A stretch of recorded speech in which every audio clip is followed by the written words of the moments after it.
Hey everybody, it's Charles, Hype Central. Thanks for stopping by.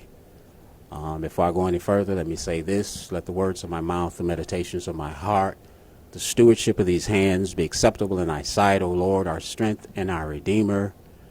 And this is my way of saging and putting on some Palo Santo. Wonderful, my God is so wonderful. He's my shepherd. He's my guide. Whatever I need, the Lord will supply. My God is so wonderful. So many stories behind why I sing that particular song, but we won't bore you now. I want to jump right in. It's been a couple of weeks, and just to give you a heads up, as I said, I am solo again, so I'm still working some things out. I've got my grandchildren here in the background.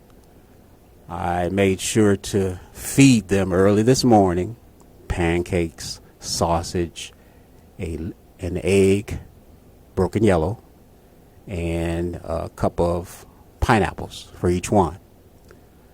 I wanted them fed well, so the chances of them interrupting would be low. But I want to jump right into it. The subject I told you in the video, and I'll talk a little bit more about the video later, is time and eternity. And let's get right into it. Starting off with this. Sights and sounds exploration continued. I talked about that earlier in one of my videos, but I wanted to kind of lay out a disclaimer of sorts. And it goes something like this. These are my personal views, my perspectives, my opinions, observations, here journaled, being inspired by hindsight, foresight, some channeling, and as the giftings continue to refine and develop. And that's how I'm going to start all of this. Thanks for stopping by and checking up on us. I hope what we have to say will give you something that you can use. Let's go. It's good to see you. Here we go. Time and eternity presents itself as a daily occurrence, not some far-off metaphysical hollow experience. Moving on. It is as it is. But the quote I want to bring out with that is this. Everything is as it should be. For easily 17 plus years, I'm going to call it my part-time job.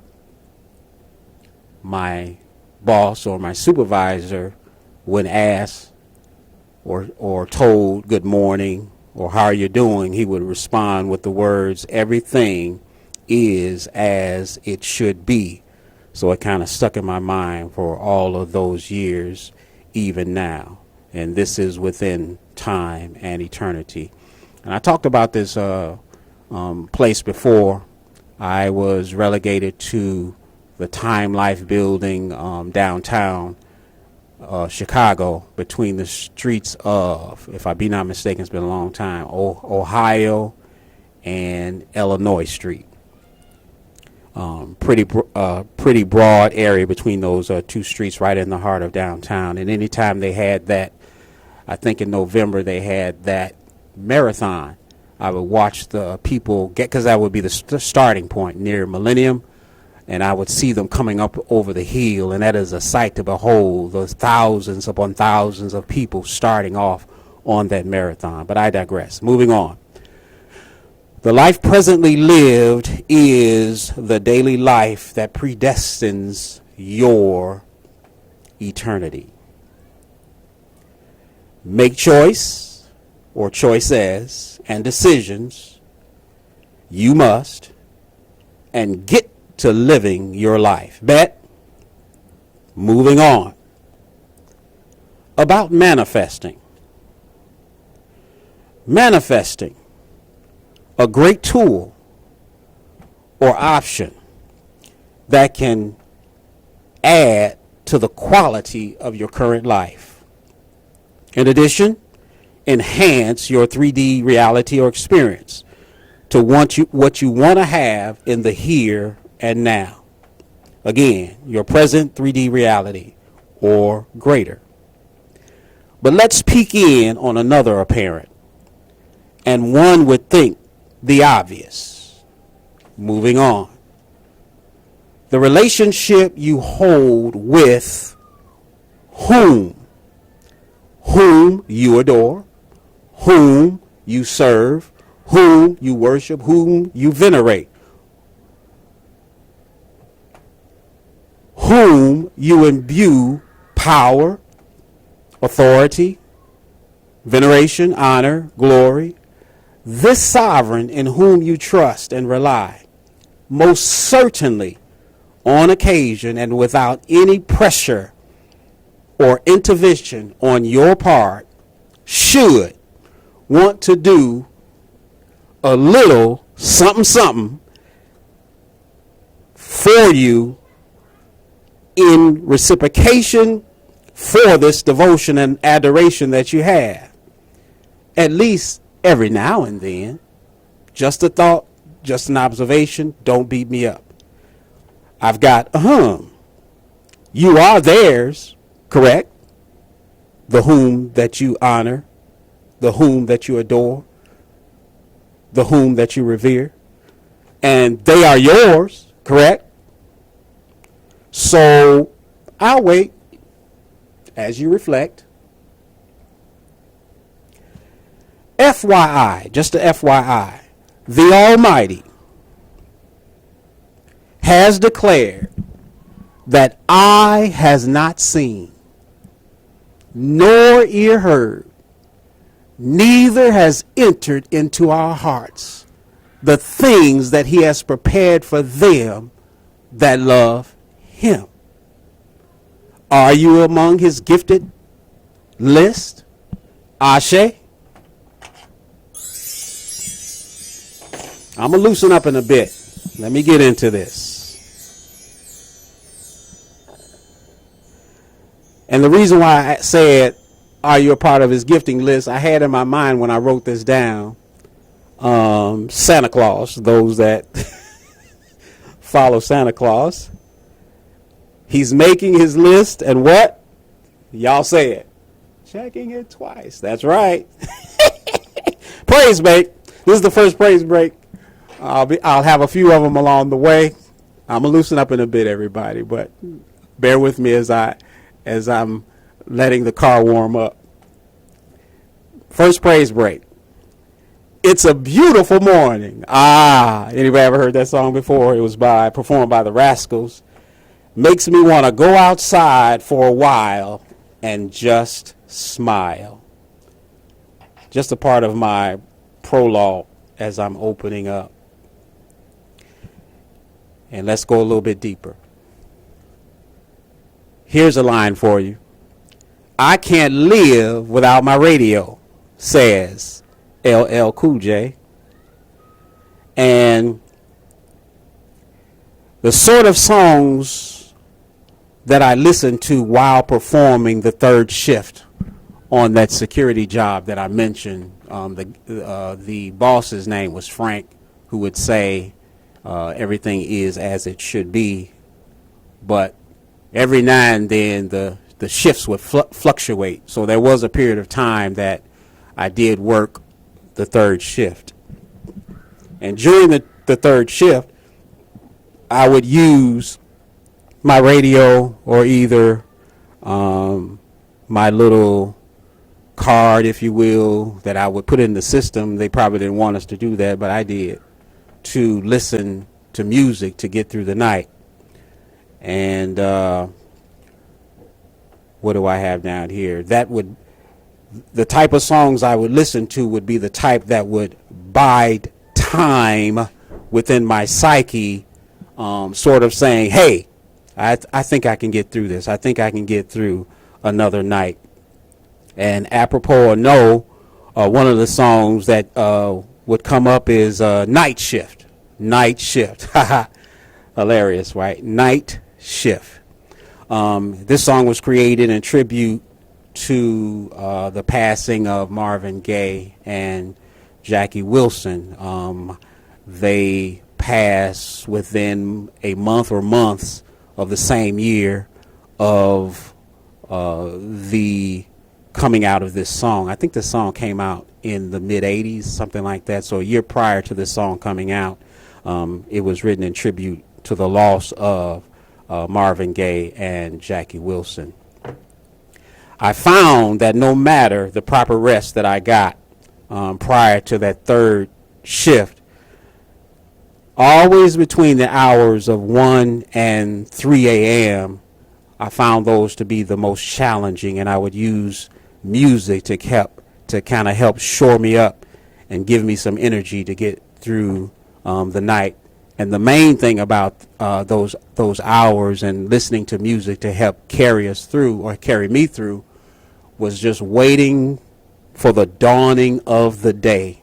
And that just was the icing on the cake that I made it through another night. Let me give you some of the words of the song. I wrote them down. I actually wrote down all of them, but I won't go into all of them. But the songwriters were Dennis Lambert, Fran or Franny Gold, and Walter Orange. Again, Night Shift. It goes something like this. Marvin, he was a friend of mine, and he could sing a song, his heart in every line. Marvin, he sang of joy and pain. Anybody remember Pride and Joy? He opened up our minds, and I still can hear him say, oh, talk to me so you can see what's going on. That's another song. Say you will. Sing your song forevermore, evermore. Gonna be some sweet sounds coming down in the night shift. I bet you're singing proud. Oh, I bet you'll pull a crowd. Gonna be a long night. I understand. It's gonna be all right on the night shift. Oh, you found another home. I know you're not alone on the night shift. A couple of things I want to mention. When it comes to music, I mentioned in a prior video, doing security and listening to music, they tell me it was forbidden. My colleagues, co-workers said, no, Charles, you can't do that. I was like, oh, okay, but I'm going to continue to listen. And then one particular stormy night, I'm just messing, the manager of the building, now this is a like 23-story building, huge, the time in life building. He came by the security desk, and I said, excuse me, sir. I said, listen, word has gotten out that you don't particularly like us to listen to music. He said, oh, no, Charles, no. He said, listen, I did security at one time, and I understand. So as long as the volume is reasonable, need I say, that's all I needed. That's all I needed. And I'm a 2.1 guy on these jobs. I get the satellite speakers, there's two of them, and the 0.1 is a sub. So I had a little miniature sub and my two speakers, and I would listen to what I would listen to, and the ranges were various. So, the night shift. The night shift. A lot of things happen in the night shift. Good, bad, and indifferent. And there had to be a reason why I was given that particular song. The night shift. The night shift. A lot of things are done during the night. But can I tell y'all a secret? With whom we have to do, and I'll say that a couple of times, but with whom we have to do, there is no night. Hear me what I say. Whatever you think you're doing in the night and no one can see, there is no night. He sees you as plain as I'm looking at the camera. Whatever you're doing is seen. It is known. It has been observed. And records are being kept, which I'll talk about a little bit later. The other thing, time and eternity is a subject that came to mind to present. And when I think about this song, it brings both sides. It gives you a little bit about who Marvin Gaye is, in that he was an artist, and how he gave of himself. When he sang from his heart. It didn't stop there, because the next line is, Jackie, hey, what you doing now? See, I got the words down, but I stopped at a certain point. And Jackie, what did he sing? He's like, your love keeps lifting me what? Higher. Then I got higher and higher. But anyway, the song kind of conveys not only their present in their artistry, but also it says in one of the lines it says, oh, you found another home, and I know you're not alone on the night shift. And then I wrote down, speaks to their time and eternity. I'm going to come back to the things that take place in the dark after night, but specifically the night shift. I'll come back to that. Let's see, was there anything on the first page prior to that?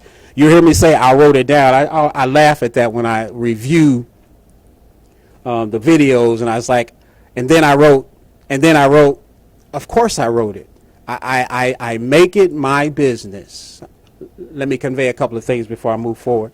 I make it my business to write down what's being conveyed to me.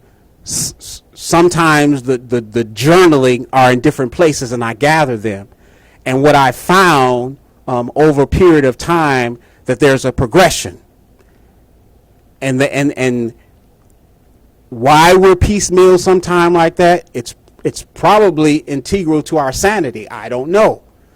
But then I take all the pieces and parts and I put them together, and usually that's what I'm presenting to you when I give it to you. And another thing in my mind when I started this is that's why sometimes I can't listen to a whole lot of things. I can't go, for example, to my favorite reader that I tend to frequent because I don't want words being spoken to be blended with somebody else's. Everything that I convey, I want them to be my words. Inspired, hindsight, foresight, channeling, my words. Let's go on a little bit further. I have another praise break. In reference to the night shift, here's another thing that happened for me during the night shift, or any job when it gets quiet. I usually use that quiet time to benefit me. I wouldn't say to you that I meditate. I would not say to you that I take time to, what's the other word? Not channel. What's the other word I'm looking for? Meditate. But anyway, y'all understand what I'm saying. But I do get quiet. Here's one thing that I do, because someone just made a sly remark to me when they came home from work. They looked down and they saw a series of writings on a page. She said, what, you on punishment now? What, you on punishment now? And a lot of times when it gets quiet, especially on that security shift, I'll write over and over. And let me tell you why I write. I notice, the artistry of penmanship and handwriting isn't what it used to be.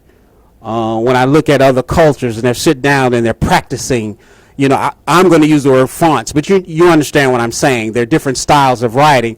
I do the same thing. I remember growing up, and I was so fond of my mother's penmanship, and I used to want to mimic it. Now, I'm left-handed when it comes to writing only. I'm going to say that again for those that know. Left hand in reference to writing. Those that know will understand what I'm talking about. So with this left hand, many times I'll grab a pen, a good writing pen. I tend to like the RSVP's pen for the smoothness, the resistance that I have when I'm doing the writing. And I slant my paper to a hard angle, because now my mom being right-handed, she wrote away. As she was writing, you write away when you're right-handed, but as I'm left-handed, everything I'm writing to me.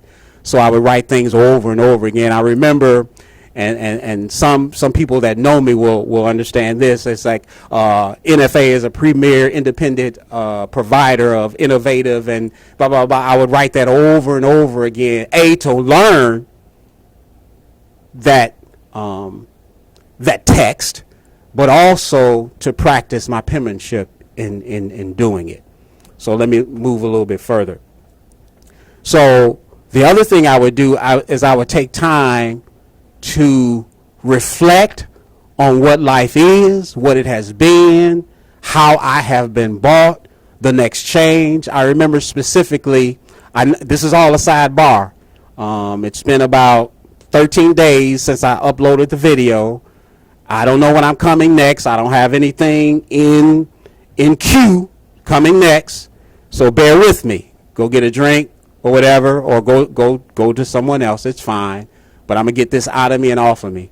So the other thing I do is when I'm on my job, when it gets quiet like that, I begin to be thankful for what I have. I remember being on the window treatment job and it got really quiet.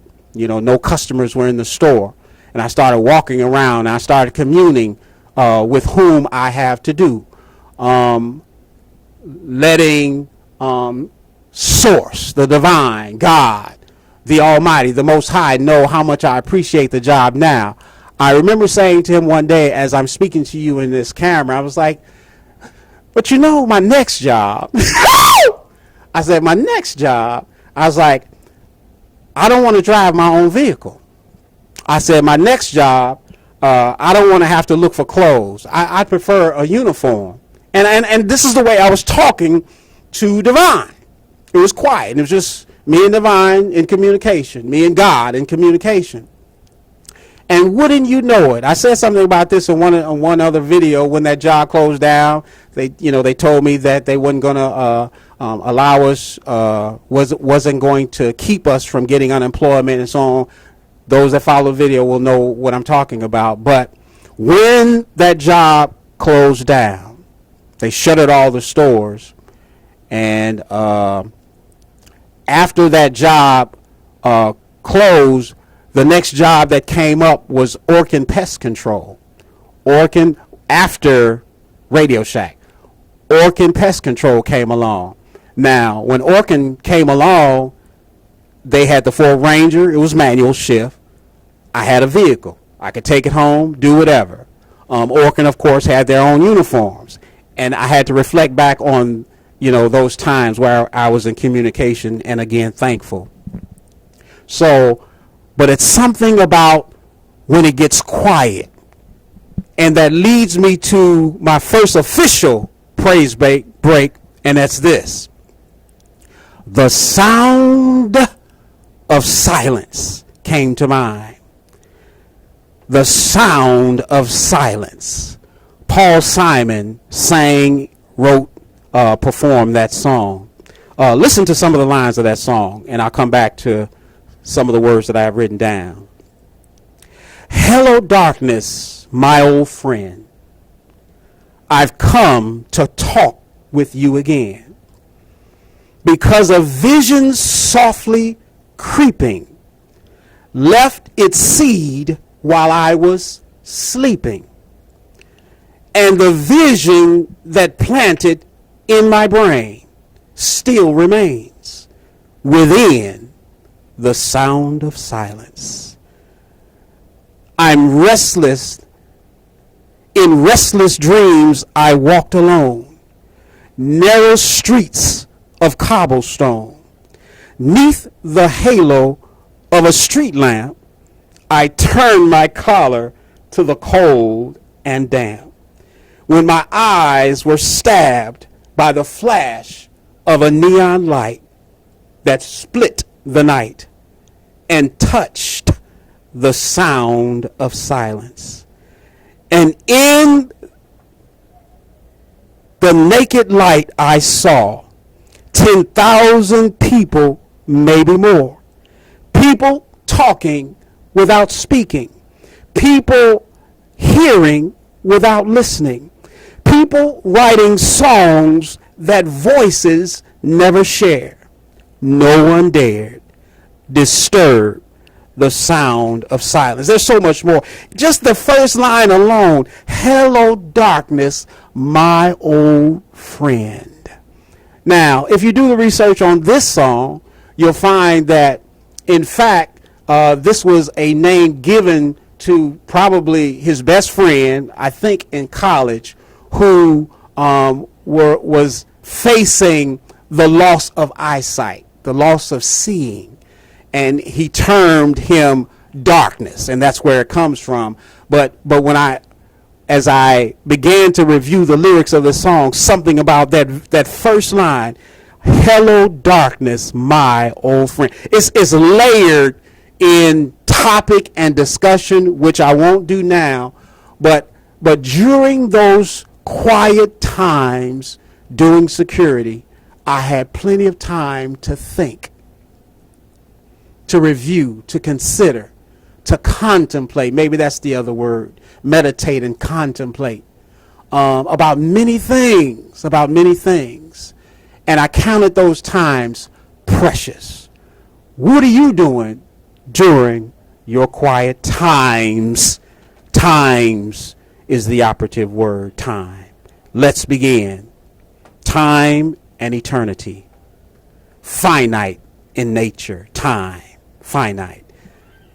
Eternity, a sort of infinite without beginning and not necessarily an end. Time represents the here and now, our 3D reality. Eternity is our there, is our hereafter. It is our location. How?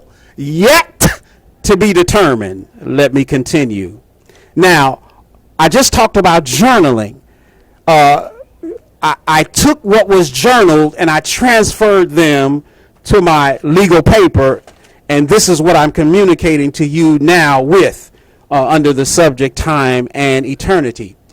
And in between journaling, there was a period of time where I had a dream. And what stood about this dream, I'm only going to focus on the one thing that stood out.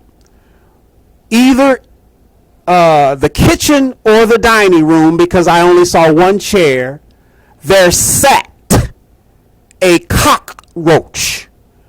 Again, you know, because I just told you I used to do pest control. The common species for us, or the common pest we were after, was the German cockroach, and they're pretty small. But this roach that I saw made me take pause because it was healthy in size. I'll talk a little bit more about it at the bottom of the page. And to my understanding, what came to mind after listening to different ones over this period of time when I started my journaling, was it, in fact, a monitor of sorts?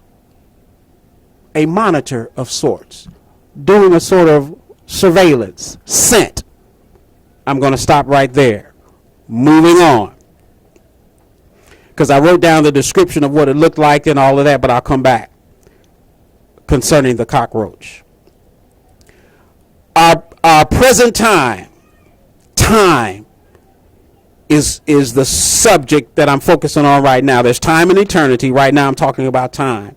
Time, present reality, the makeup room, the place of our training and development, our sizing and fitment, our cultivation taking place all within time. If you'll allow me, the green room. I remember when I started the first video, before the first video came out under Hype Central, I was going before God, and I'm pretty much just in just plain straight vernacular. God, when? What am I saying? What am I doing? Where is this going? And while I was in prayer, if you will, I'll just say it like that, I heard the words green room, and I was like, green room. And after I had finished my session in prayer, I got up and I looked up what green room was all about. So for me, speaking with you now, within time where we are, a sort of green room before or after our appearances, when we're coming to the forefront. The green room, if you will allow me to use that. A place for last minute adjustments. I have next, look, third eye, our chance to prepare for any and every eventuality. I'm looking at the camera in such a way, because I can't see me like you guys can see what the end result will be. I'm looking to make sure the light is still flashing and recording. Then I come back to the cockroach. Based on the description, because it was HD vivid, the roach that I saw, and like I said, for years I did pest control. So I looked for certain markings to be able to identify what type of cockroach it was. Based on my description, the closest description or cockroach I could find based on the description I saw was the burrowing cockroach. Two things came to mind. Yes, monitoring and surveillance, a possibility always. Those that are light workers and such, followers after light, will find themselves sometimes under watch. I'll just say it like that. So not only that came to mind, but also the 10 plagues. If you follow biblical texts, whether you believe it as folklore, fable, so on and so forth, what is talked about are the 10 plagues of Egypt. And that's the other thing that came to mind, a pestilential plague. All right? And I'm going to leave it right there. I'm not going to go any deeper. Sighting, monitor, cockroach. And again, the burrowing cockroach came to the closest of what I saw. And the thing about the burrowing cockroach is it's an outside bug. It's supposed to be outside, but it was in the house. I understand infestation, but it was only one. It was only one. I looked at it, and I'm looking at it now as I'm looking at the camera. All right? So it could have been sent as a monitor. How about that? Moving on a little bit further. Time and eternity continues. Euboris. I'll talk a little bit more about that in a moment. Much information, thoughts, and views, research can be realized on the subject of time. This isn't at all the goal of my or these reflections. I just want to make note of inspired observations and personal perceptions. So, first, A, time for me is the polar opposite of eternity and works hand in hand with each day. Each day for me, beginning with the rising of the sun somewhere in the east. You heard me talk about something about the dawning of the day. The dawning of a day. It's like anew, starting all over again. So first, time, polar opposite of eternity, and works hand in hand with time every day. B, time is a gift. Let me look, still red.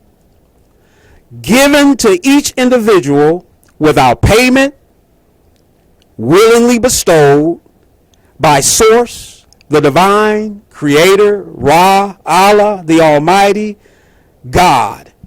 No one is overlooked when this gift is released. No matter the nationality, no matter the country, no matter the sovereign, no matter the creed, no matter the creed. Did I say the creed? No matter the culture, prodigy, or social economic status, the gift of time is released to all. So how does one perceive this gift of time? So Let's reflect on this gifted time. This is what came to my mind. Again, what I have journaled, I'm sharing. I'm sharing with you. Gifted time, because of predestination, prior considerations in relation to justice and judgment were and are a part of the divine's grand design or scheme. In our 3D reality of time, choices and decisions will have to be made by you. And just know, records are being kept. So choose on purpose and with purpose. As a form of an analogy, what came to mind was this. When you finally decide to give, let's say, your child a gift, it's not a $10 gift, it's a $50 gift, it's a $100 gift, whatever it is, this item. Before you let loose that item, considerations were had by you. You can envision your child, what they're going to do with this. You know, sometimes, we want things and we get all into it. At the end of the day, it's somewhere, But before a gift, let's say you're the parent in gifting your child, before you let go of that gift, all the considerations, and that's what I mean by predestined judgment and justice, were considered. It was a free gift. It was given willingly and without price, but considerations were taken as the gift was given, just like we do our children. So, with that said, this came to mind. With whom you have to do, them that you venerate, them that you adore, them you consider sovereign, them that you worship, them that you seek after. If you don't feel like what was predestined for you is correct, then prove them wrong or prove them right, because they know you. They know your end from the beginning. So choose on purpose and by purpose when you're making your decisions. Next, no A, no Z. Infinity or eternity. The hereafter yet to be realized equals the eternity that awaits all that were given the precious gift of time. Turning the page. Who truly knows what the morrow or what each morrow holds? Or, if you'll allow me to say this word, in times. Much knowledge in pursuit of what eternity consists has been sought and continues aggressively. This berates our 3D makeup, and right into the rabbit hole we go. Ever searching, ever seeking. Next, C, time. The commodity or time of use, of value. I wrote down so valuable. This I know. Let me tell you why. Ask anyone who has had time restricted, modified, and or removed, taken away. What would be done to have it restored? I've got priceless, simply priceless. And to start anew, question mark, question mark, question mark. Moving on. The reasons that come to mind when it comes to the loss of time is a stay in the hospital, maybe an extended stay, hospice care, one's age, sickness, physical restrictions or physical limitations, even incarceration or the like. Praise break. For my next praise break, this song came to mind. Again, as I'm hearing and I'm writing it down, if I could turn back the hands of time. If I can turn back time, performed by the artist Cher. Here's some of the words.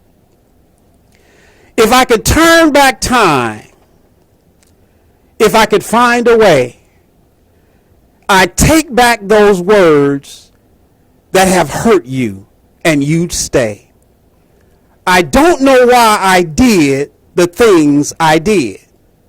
I don't know why I said the things I said.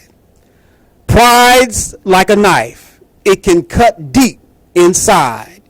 Words are like weapons. They wound sometimes. I didn't really mean to hurt you. I didn't want to see you go. I know I made you cry, but baby, if I could turn back time, if I could find a way, I'd take back those words that have hurt you and you'd stay. If I could reach the stars, I'd give them all to you. Then you'd love me like you used to do. Again, performed by Cher. The songwriter was Diane Eve Warren. And the note I have after that is, what ifs are you facing? She said ifs a lot of times in this song. If. I had an overseer back in the day, a pastor, if you allow me to just be direct, used to say if. If is a supposition. And then he'd go on and he'd go on and go on. But if, are there any ifs in your life that you're facing now? And what do you want to do about it? Moving on. While I was finishing up my thoughts on if I could turn back time, this popped into my head. Change the world. Change the world. And that was performed by Eric Clapton. But I move on. Enough digression. Next. How to live and move in time. I wrote down the fluidity of time. The fluidity of time. Time. For some, an illusion. Time. Let me move on. In Christian circles, you would hear time and again a certain text taken from Romans chapter 12. Again, this is what I pose. How to live and move in time. And it goes something like this. I beseech thee, therefore, brethren, by the mercies of God, that you present your body a living sacrifice, holy, acceptable unto God, which is your reasonable service. Reasonable, sound judgment, fair, sensible. Then be not conformed to the world, but be ye transformed by the renewing of your mind, that ye may prove what is that good and acceptable, perfect will of God. I have down here in reference to conforming and being transformed, having to do with system, the systems that exist in our world. If there be a matrix, I have these words, then escape. Ha! Then escape. Moving on. Again, what was posed is how to move and to live within this time. The green room, if you will, our place of preparation. I have it directed to the chosen, to the elect, to the call, to those that operate in love and light. In other words, all nations, and hear that word again, creeds, cultures, etc. Then I have syncretism at its best. Syncretism at its best. Moving on. This popped in my head as I was writing that down. Giving dress for success a whole new meaning. Again, within time. This is the makeup room right here. Each day, time and eternity working hand in hand. We're preparing for eternity each and every day. And this, but I have here as a sidebar, I said I was going to say this a lot. I have written down. But as a sidebar, I have this. In the words of Tiffany Haddish, who used to say, she ready. I'm saying we ain't ready. Unfortunately, we ain't ready. We ain't ready. Back to the story. Time and eternity. The dressing room is here. Our eternity yet to reveal itself.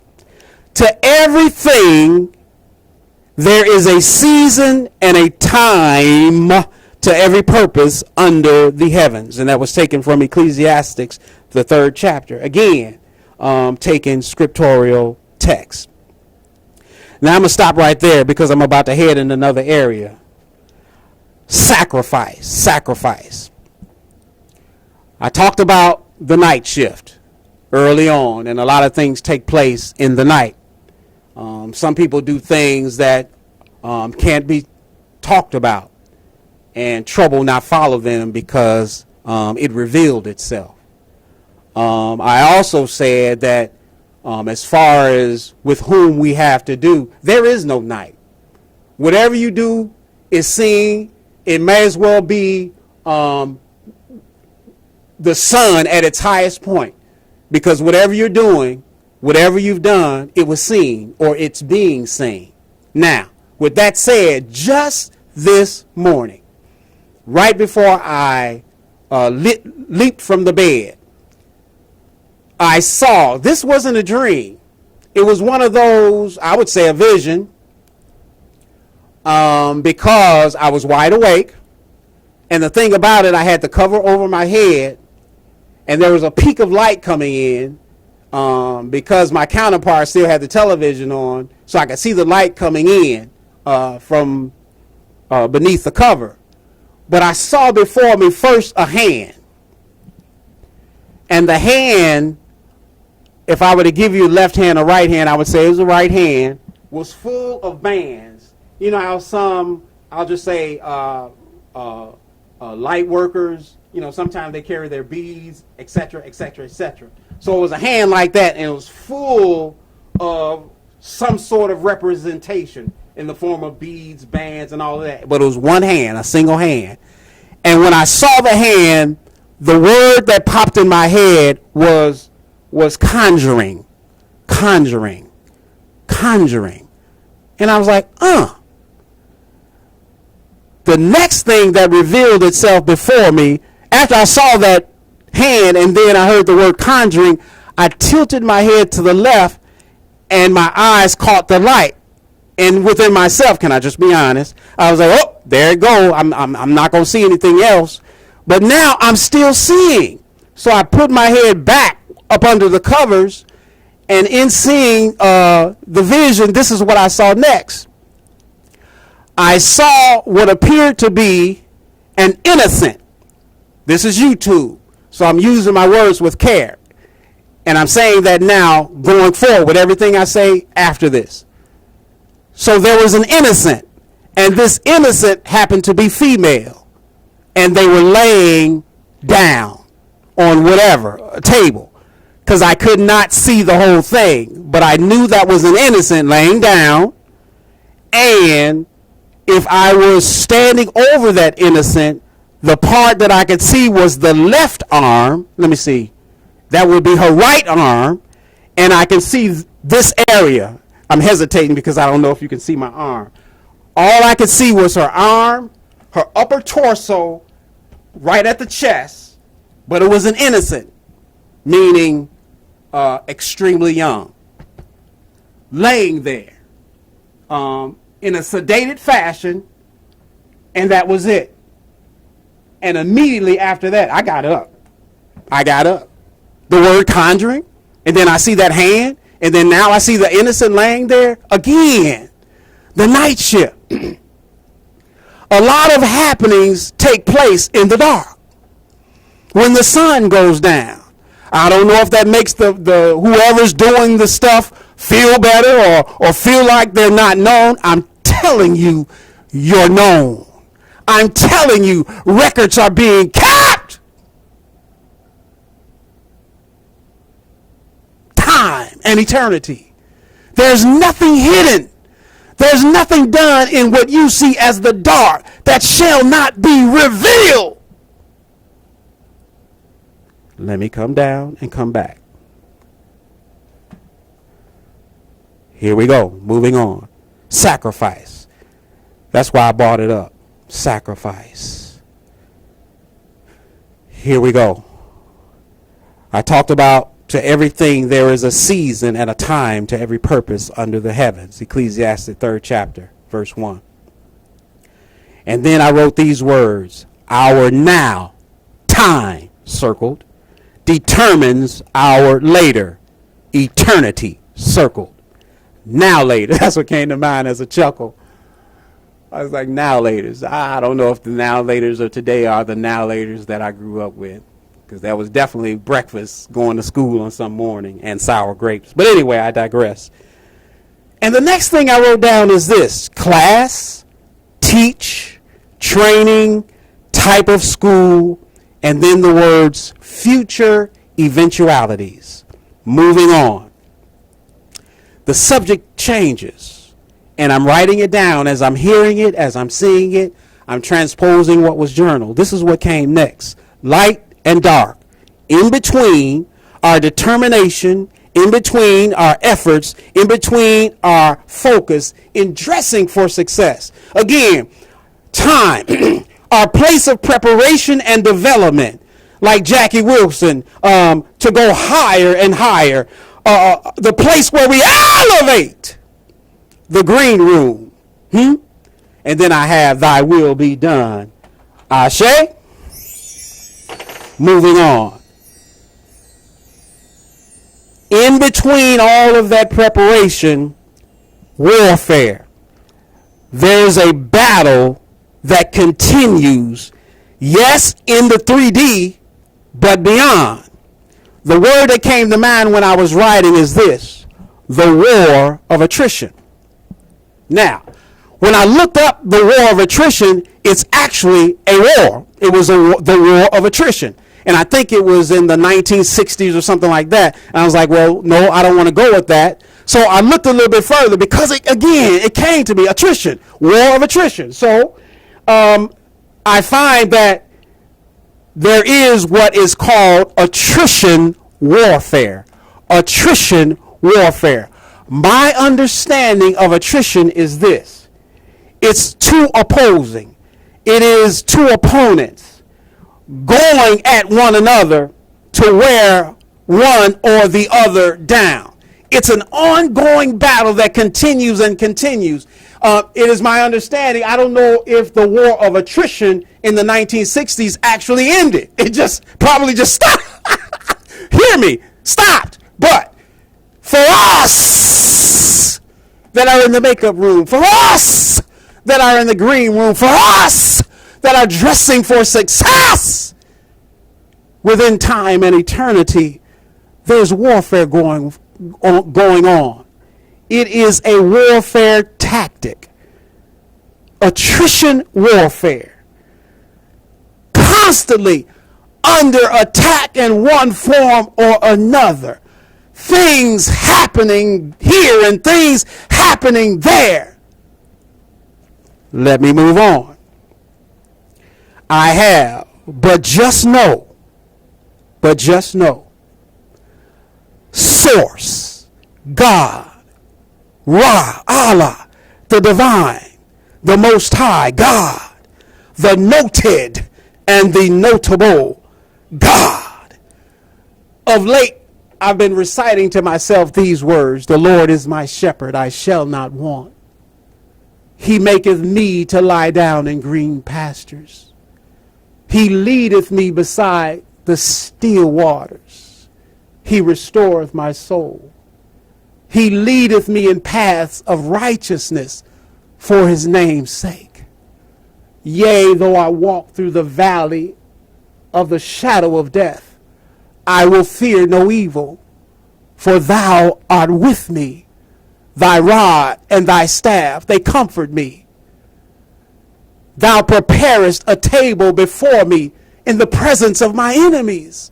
Thou anointest my head with oil, and my cup runneth over. Surely goodness and mercy shall follow me all the days of my life, and I shall dwell in the house of the Lord forever. This is me. This is me.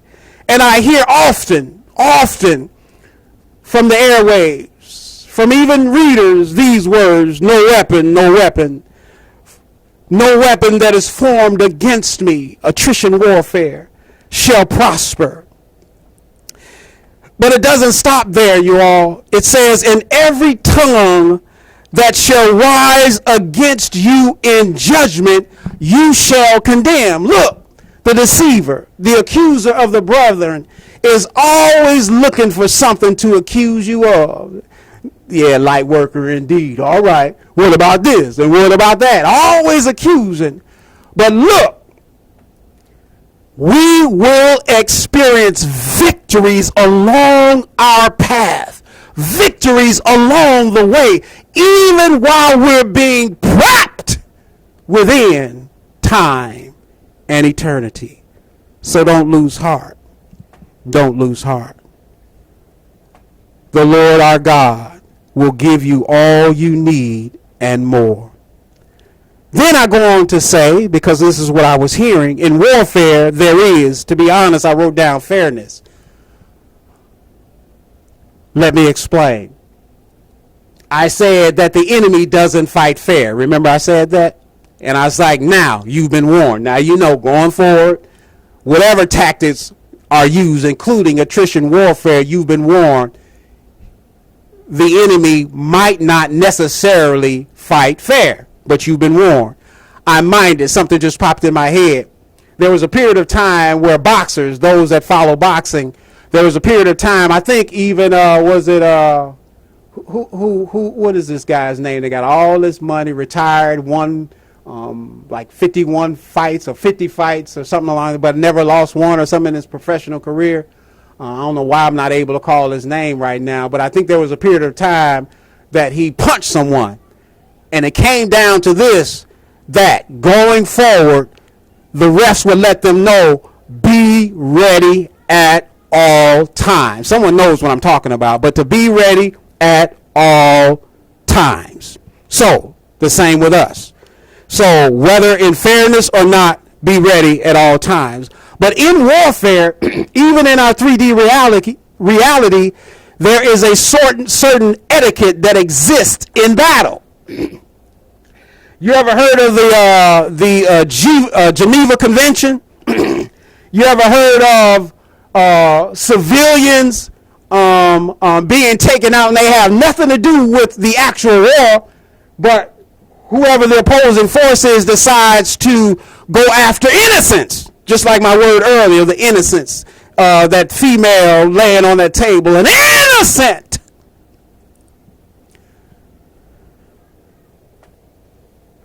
In spiritual warfare,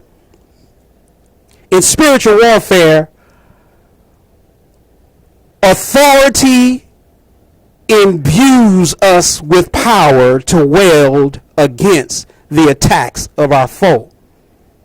I'm just writing what I wrote. I'll come back to what I was saying. Warfare, in reality, our 3D reality, there is a certain way to battle. Kind of chuckle, right? I mean, because, you know, you think of street fighting, you think that some opposing force, they just want to win and they'll do whatever it takes to win. But think about it this way, and I think this is where the Geneva Convention comes in, especially in dealing with prisoners. What if it was your army, members of your army that are now captives with the captors?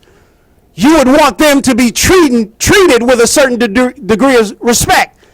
And the same token, if you get some of theirs and you become their captors, there's a certain degree of respect that ought to be given. You now have them.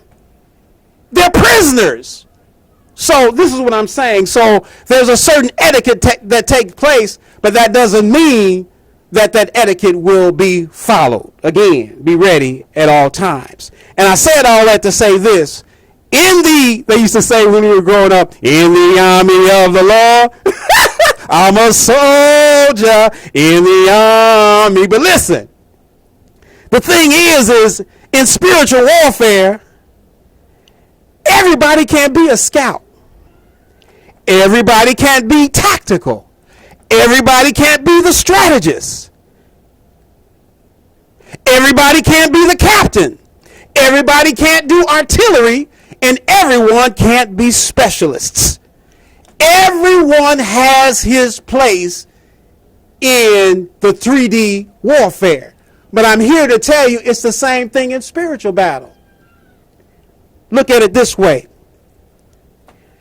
Each one has its place, meaning us.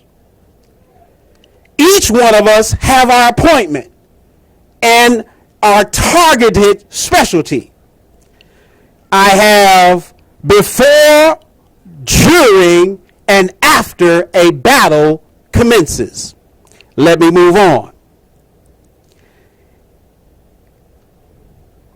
In real time, representing your and my present, our reality, have you received your orders? And this is what I'm posing to the seers, to the oracles, to the prophets, to the prophetess, to those carrying traits using cartomancy, or the clairs, empath, and understanding or interpretation of dreams and visions, precog, more and much more. Have you received your orders within this time and eternity? And then I have as a sidebar, let me look to the left. I already covered all of that. Cues of the brethren, covered all of that. I'm reminding of a biblical text, I believe in the Old Testament, having to do with either Elijah or Elisha. Again, I'm not pushing. I'm not pushing a specific area. I'm coming from where I know, what I grew up with. If I could draw or cite from the Quran, if I could draw or cite from other venues, avenues of creed and culture, then I would. Truth is truth for me. Something else just popped in my head just now. I think about, what was that movie? A Few Good Men. And I'm thinking about the role, I don't know what he was called then. He was Sergeant something, but we'll just say Jack Nicholson. And he was talking to Tom Cruise and guests, and he was saying, you want me on that wall. You need me on that wall. And in my mind, once I get into something, listen, y'all, God help when I get it. You want me on that wall. Talking about a cheerleader. You need me on that wall. Did I lose anybody? That's where I'm going with this. But back to the story, the biblical story. I'm reminded that it was a prophet and he had a gift. They were in battle or in the process of about to start a battle. And this prophet went to the ruler or king and conveyed everything that the enemy was doing. Even what he posed in his most intimate place, his bedchambers. That's what I mean about night. Night don't mean nothing. You know, some of y'all waiting for the night shift to do your dirt. Don't mean nothing. God's got people that will call it out, and if you're not careful, will call you out. But anyway, this prophet would tell the ruler everything that was going to take place, and everything that took place, the enemy found out. He said, look, it got to the place that the enemy, who was being told on, said, look, I got an enemy in the camp somewhere. Who's the traitor? Who's the traitor? But little did he know that God was making known what he was doing behind the scenes. I also wrote down this as a sidebar. I chuckled at it when I wrote it down. It says, it also figures why a liar, a cheater, a schemer, or etc. thinks someone else is always lying, cheating, scheming. Truly no rest for the wicked is what I wrote down. Moving on. Moving on. If you need to go to get a drink, I'm winding it. I'm going. I'm progressing. Here we go. In the fluidity of time, 3D, could there be among the ancients, as among the ancients of time, since I just got through talking about that prophet, in the fluidity of time, our 3D reality, as among the ancients, could there be the school of the prophets? Could there be another school of the prophets even now? I'm not saying one prophecy exists. I didn't get into all that type of research, but could there be today a school of the prophets? I've got, for an example, generally speaking, a Semantic SOS Center. I've got, for an example, a school specializing in love and relationships. For example, a school specializing in intel, just like what I just talked about. For example, a school specializing in ancestral uploads. For example, a school that teaches the history of what karma and justice and judgment are all about. And then I wrote down underneath that, resulting in an unexpected cash flow. What pops into my mind now is this. One of the tenets I wrote down very early on before Hype C is Hype C, because back in the beginning I was going to call it Hype Man 808. 808. That was going to be the working title. But Hype Central. Before Hype Central, don't let me lose my thought. Let me see. School of the Prophets. School. Oh, going back a couple of pages ago, where I was talking about class, teaching, and so on and so forth, and then school, and then I said future eventualities. Who's to say, with how God is taking us now in our 3D reality, he won't use us, you individually, in such a way to prepare us for the ultimate within our eternity. We have a job before us. And in addition to that, I had this thought. I reflected upon, I remember one day way back when I grew up under Pentecostal. I'm sure you those listening to me or have listened to me probably know that by now. But I remember one day off in the cut, I was off on Wabash, the low end, south side of Chicago, and I was waiting for the bishop to show up. And it was something about watching the limousine pull up and him coming out. Now, look, I was never one for gaudiness, never one for showmanship, never one for. I like to stay under the radar. I mean, what are we trying to prove? You either are or you aren't. What is the reason why we have to declare to everyone I'm chosen or I'm this and I'm that? No, just be, and they'll know. As I'm saying that, this has popped into my mind. I'm sure, and I say this with respect, understanding, with foresight. When I look at the numbers of those that have connected with me, I am sure by now someone did their checks on me. Wanted to find out. I was like, who is this guy real? Who is he? So I'm sure by now that you know the level of sincerity.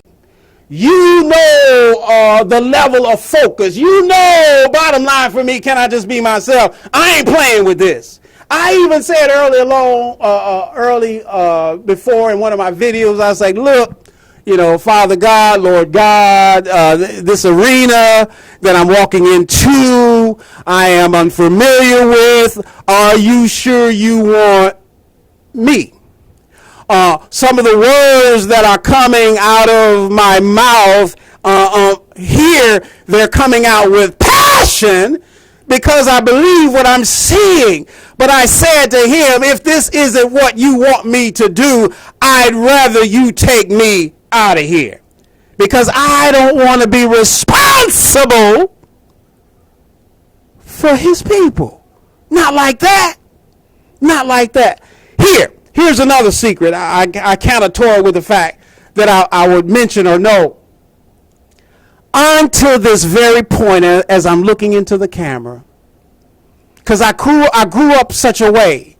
We had specific days where we fasted. We have specific days where we prayed and the like. But for me, like I said, this isn't play for me. It's serious. Too many experiences I've had already let me know this is nothing to be played with. So within myself, I said, this thing about fasting, I am not ready to do that yet. But I know the time is coming, because for me, fasting is a serious thing. And wherever you are on your timeline when you're fasting, if you're not where you would like to be fully, you know that maybe some things need to be straightened out. You got to be careful, because when you lock into fasting, you lock in the very thing that you're trying to get rid of. You got to be careful. You got to be careful. Let me move on a little bit more. I hope everything is still working. The light is still red. Anybody want to jump ship, you can go ahead and jump ship. But I'm going to move forward. He knows my thoughts. Yes, Lord. How about yours? Ashe?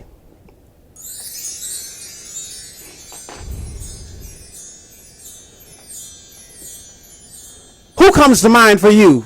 That's where I was going with the story about watching the bishop pull up. There's different ones that tend to inspire you or encourage you or to lift you up. And I can safely say, somebody might want to challenge this, but it's okay. I can safely say, while observing different readers and light workers, I have been encouraged. I have found bullet points that I can use. I have found food for thought, no matter what somebody else might think about it.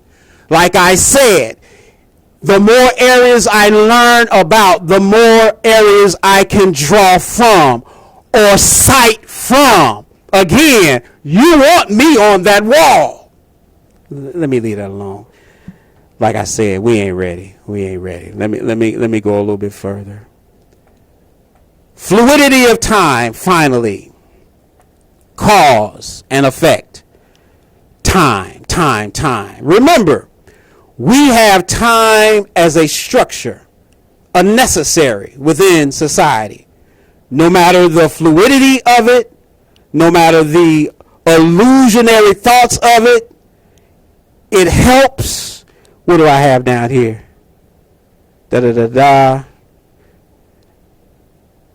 It helps in consistency. For example, every morning, some of us, we turn on the television. They used to say back in the olden days, the one-eyed demon. That's what they used to say. But we turn on the television or stream.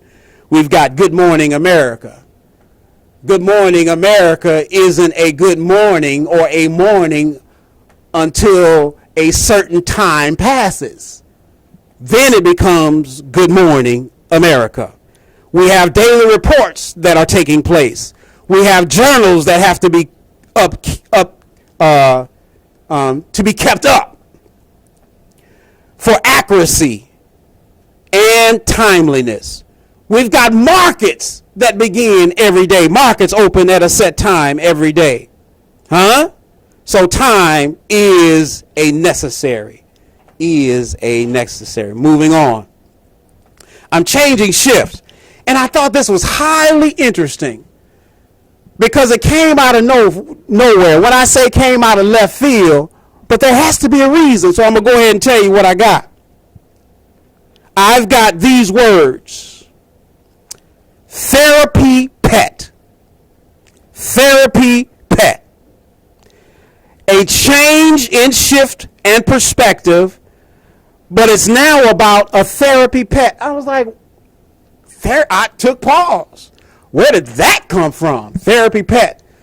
But as I think about, and we'll address it a little bit later, the word sacrifice. As we think about things that happen after the lights go out, as we think about the night shift, things that are taking place. Listen, the eyes of the Lord are in every place, and they behold the good as well as the evil. Huh? Maybe what needs to be clarified is what a pet is for and not what's being done with the pet. I'm moving on that. But anyway, so much so that I paused and I hesitated in writing it down. But I wrote it down. Therapy pet. I wrote down for comfort, for affection. No matter the harshness of an individual's personality trait or character, a change can invariably be had just by the presence of a pet. And there are all types of pets out there. I don't care if it's a guinea pig, a rabbit, a snake, a tarantula, here we go again, cockroach, whatever. There are pets out there. But in my mind, when I wrote this down, I was actually thinking dog or cat, because that's the most common. And I wrote down also teaches something can be regained. Balance, love and affection, you as the individual, even reciprocal love and affection. I had in mind as I was finishing up the write, I'm visualizing now Mike Tyson back in his day. He was a monster. He was a monstrosity when he came across in the ring. But I'm remembering when they did a documentary on Mike Tyson, he talked about how he kept pigeons. Imagine with me watching this big behemoth of a man, at least back then, in his height of success. Back there clapping his hands. I can't really do it now because I'm holding the microphone. Clapping his hands to the movements and the excitement of pigeons up on either his roof or someone else's roof. You get to see a different side is what I'm getting at. But again, talking about pets at this juncture. But the word therapy pets for emotional, psychological support. Possibly those dealing with, is it PS? Y'all know what I'm talking about. That. Those dealing with other, I'll just say emotional effects. A pet is of use to bring familiarity and comfort and solace. You've got horses. Horses' effect can help in pet therapy. But again, I just wrote down what I heard. So take it, run with it or not. But you know what? I was encouraged. A couple of days ago, I just talked about readers that I view. There's a particular reader that I follow. Again, I'm not naming names for reasons. I don't know if I have reached the level to share like that. But it's a she, and I follow her, and on her thumbnail it says in so many words, "Come meet my therapy pet." And I was taken back. Because listen, I got this message at the top of the page with 627. June 27, 1923. I mean, 1923. 2023. That's when I got this message and I wrote it down. I'm sure I got the words prior to that, but